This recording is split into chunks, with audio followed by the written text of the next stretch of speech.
What's up, YouTube world? It's your boy J Dub, the number one comment on YouTube, and I'm back with another review. Today, I will be catching up on Ready to Love. This is season 7, episode 10. The episode is called Bro Code Broken. And as I said, I'm trying to catch up. I'm a little behind. I actually skipped over the Married at First Sight, but I will review the current Married at First Sight that just came on Wednesday. So, for those who are new to my channel, I do reality show reviews. I do them in detail, but I don't hit every single scene. I try to pick up the most important scenes out there that I might think you'd be interested in. Maybe pick up some details that you have not seen. So, as I said, me being the number one commenter on YouTube, it's all about the comments on this channel. That's all I can say. This is the safe space for comments. Say what you want. Say what you say, which is the model of the channel. I don't care what it is. You talking about that person on the screen or anything else you want to talk about, say it. The one rule I ask is that you be respectful to the people in the comments because you're talking to a member of the Dub fam, man. We cousins over here, so that's how we do it. So let's get started because I got a whole lot of work to do. I don't know how many I'm going to get done, but I promise to make it current this weekend. So, because it's the only time I really have to do it. So, let's go and get started. For Ready to Love, the when they do the getaway, that's like my favorite time or favorite episode because normally that's a make or break type of situation. So, and it's always a lot of drama and a lot of things get understood. So, I'm looking forward to this episode. And we see Morgan and Jeffrey, they're doing the carpooling situation. They headed down to the the getaway spot, and they've seemed to gotten close. And I would say, I think Morgan gets close with most of the women. You know, she's what I call, not what I call because I hate the saying a girl's girl, like how they say a man's man. I hate that saying, but this is what they mean. Like she gravitates towards the women in such a positive ways, like you can't help but to be her friend. And we see Andre, he's got a car full. He's driving Cynthia, Mercedes, and Mark Anthony. And you know what? When I saw Andre's whip, I was like, maybe, just maybe, he might have been telling the truth about being in Forbes because he pushing the Lamborghini truck, and the Lamborghini truck is a very serious piece of machinery. However, they rent them down Miami like Toyota Camry, so I don't know, but we'll see. So so pretty much everyone, they meet down at like a little meeting spot where Tommy is like a secret location, and Tommy pull up in grand fashion. He on the fan boat, and I always said I was gonna ride on the fan boat because I like that kind of stuff. I like the swamp and all that kind of stuff. I like alligators and snakes and all that kind of stuff. As long as it's kind of controlled, but I wouldn't mind doing that. But at this point, Tommy got to do his like his corny lines or whatever. He got to say something. Got to come off the fan boat. Pulling at his shirt or jacket or whatever. Time. That's that Tub and Crockett style type of thing.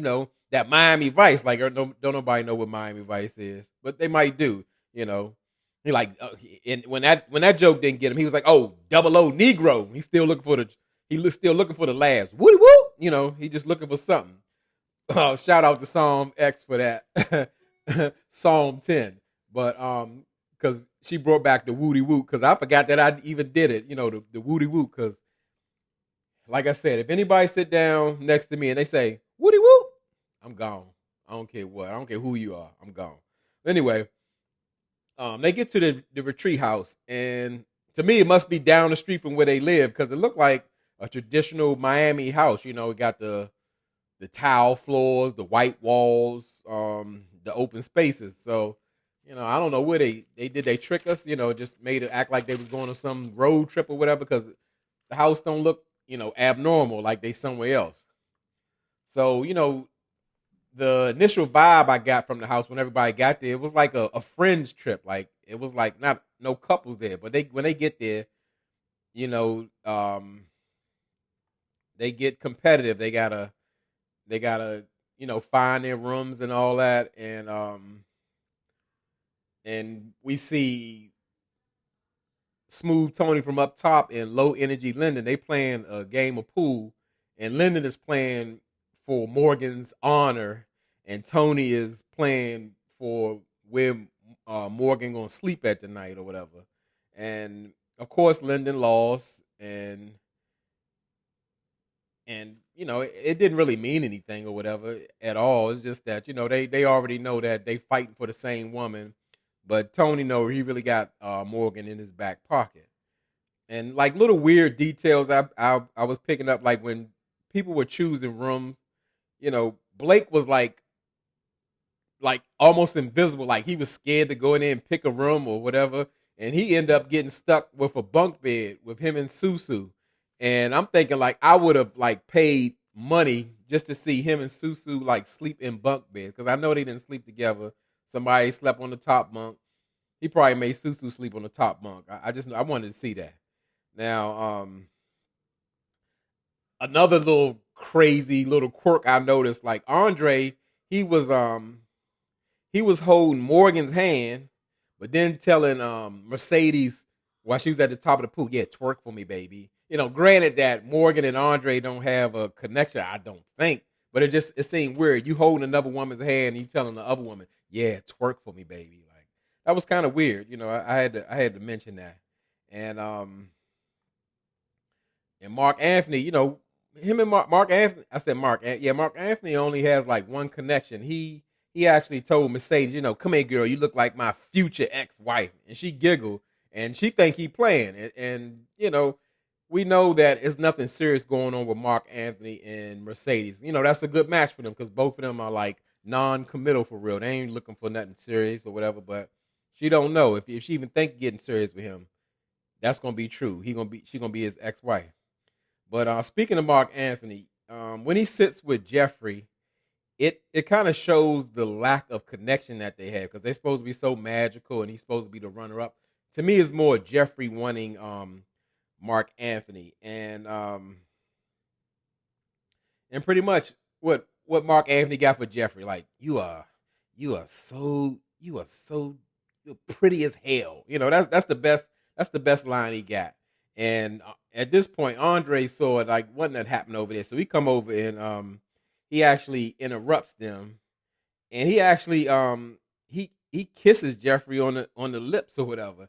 I'm like, wow, he just has no concern or whatever. Like that's his woman. So at this point, I thought at this point Mark Anthony was just gonna like get let down easy by Jeffrey, like, hey, you see my man over there or whatever. But I don't even think he really cares. I think he's in it just for the game. So we see a transformation of Smooth Tony from up top. Like his true colors are shown because I think the Smooth Tony part is a facade.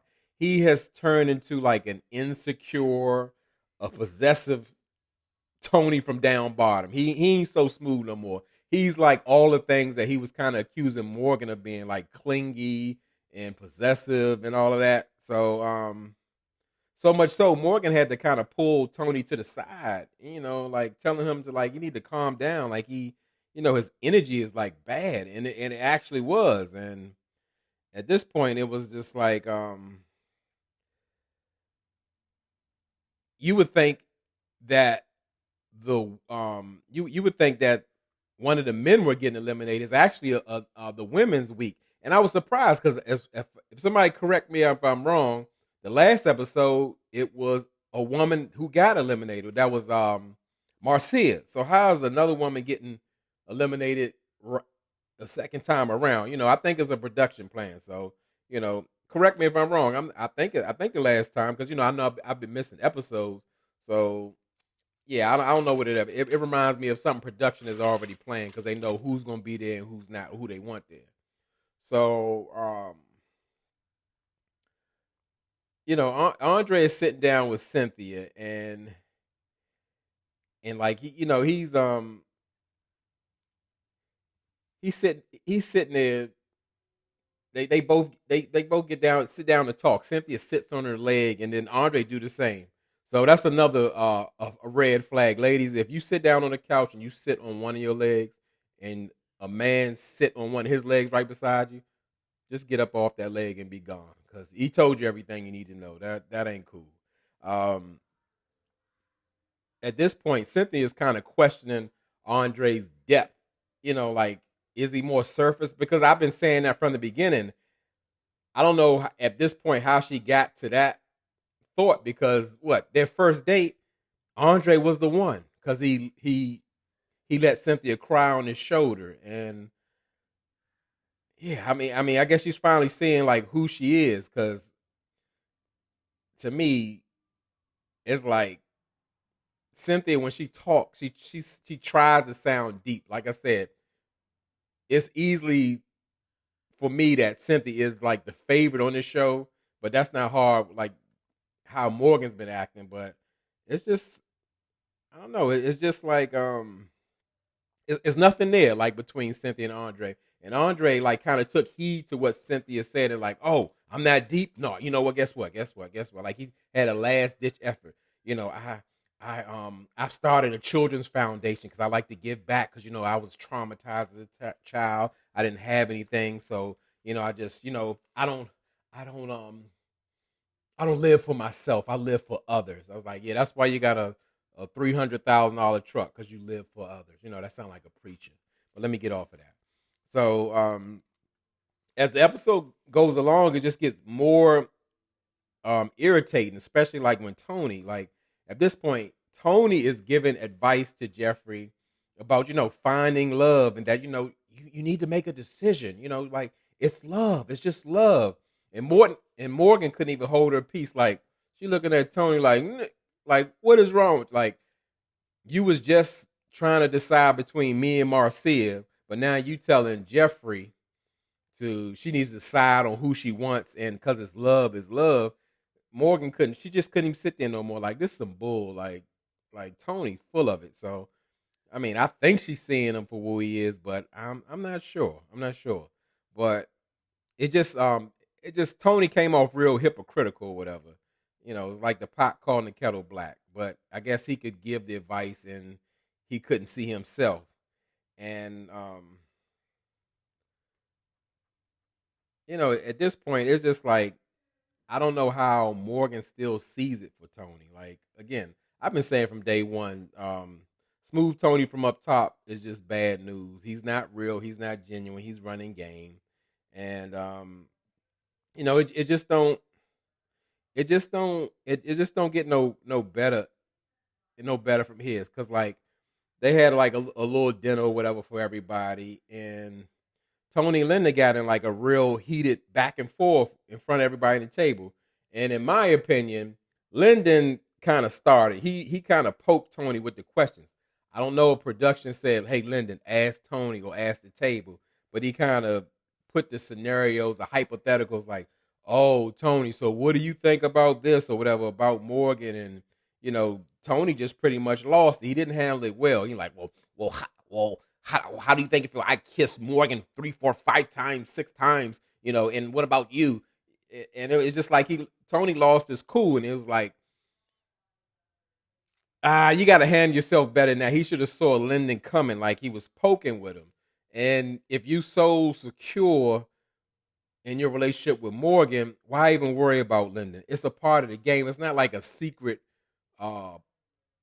boyfriend popped up on the trip. Y'all in that like dating circle, in that format. Stay cool and just be secure and lock Morgan down even more. But you can tell Tony has an anger issue. It's something going on there. And more so, I don't think Morgan is concerned about that. She was more so concerned about like Lyndon letting the secret out that Tony told him that if Marcy was still here, he would let Lyndon have Morgan. And Morgan was like, you said that? And Lyndon was like, did you say it? And Tony, he stood tall and said, like, yeah, I said it, but tried to clean it up.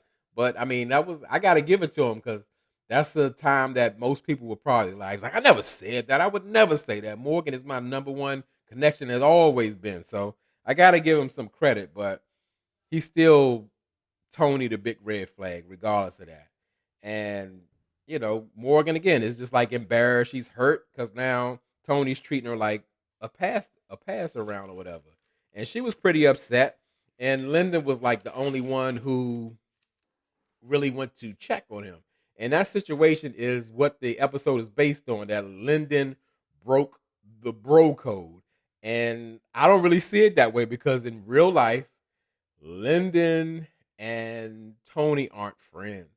And they do have a saying that all is fair in love and war. So Lyndon pulled out his sword and stabbed Tony in the back. You know, like I said, I couldn't have done it that way, but I guess that's all he had. He just felt like he didn't have any more because at this point, Tony wanted to take him outside and fight or whatever about it. So, hey, so be it. So, like I said, when Morgan, she just like pretty much ran off and went to be by herself. Lyndon like kind of said like, well, I didn't really mean to embarrass you or hurt you or whatever I did out there, but he felt like he had a need to say it, and Tony didn't really care. It was more so all about him. So when Tony actually spoke to Morgan again, he actually like kind of flipped it on her, like it was like her fault, and like he shouldn't be mad at, like he's mad at her or whatever. And like I said, I don't know what more Morgan needs to see to know like Tony's no good. Tony has an anger issue. Tony is possessive. Can you imagine if there weren't any cameras around, how he would be acting? And like I said, only when you had enough. So we can't do nothing with it. She don't want to be saved. So Tommy pulls the guys to the side and just try to find out about their connection. And Lyndon is still picking with Tony or whatever, about like Tony's in my head and we're picking the same people. And Lyndon and Tony like Morgan. Of course, Blake is with Susu. Mark Anthony, he likes Mercedes. And Anthony says Anthony and Mercedes. And Mark Anthony and Andre, they like Mercedes and Jeffrey or whatever. Well, no. Andre don't like Mercedes. Mark Anthony and Anthony like Mercedes and Jeffrey. Anthony and Andre like Cynthia and Jeffrey. So pretty much the bottom two ladies are Sue Ann and Mercedes. But at this point, we won't get to see who was going home because it's those dumb cliffhangers. So drop down in the comments. Tell me what you thought. I had to make sure I cleaned this episode up. This was one of the Getaway was all right. I guess the drama with Anthony um, and Lyndon kind of brought it together, but I was expecting more. So, like I said, something I missed, something you want to add, get down in those comments. Tell me what you thought. And like I said, y'all could be anywhere in this YouTube world, but you're here with me. I really appreciate it, and I really mean it. I should be doing my next Ready to Love video or Married at First Sight. Who knows? But check me out.